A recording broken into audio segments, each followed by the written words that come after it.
اشهد يا زمان، سجل يا تاريخ، هتكلم وصوته هيوصل للمريخ.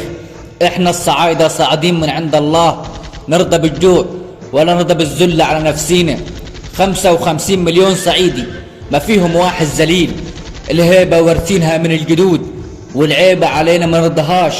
مهما كبرنا ومهما علينا لا بنتكبر ولا نتعالى.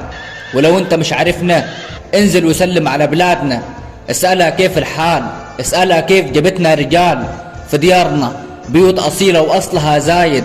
ولو قصدت طفل عندنا وقت الشدة يجيلك طيران، لا يمكن ننسى أصلنا ولا نصيب الضيف. في الصعيد ناس رجالة بتحب بذمة، عليها لفة عمة وده تاج على الراس، ويا بوي على الجلبية يعني عزوة ولمة.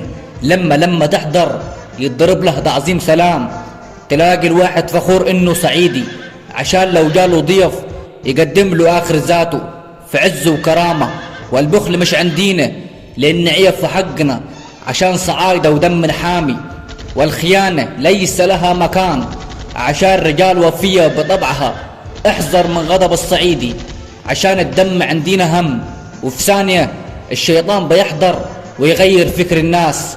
والكل عايز حقه، بس الحق عند الله مش عند العباد، ولكن للأسف يبقى فيها سلسال دم. فيا أخي كفاية طار وهم، معاك بيت وأهل، ابنك ذنبه إيه يعيش يتيم؟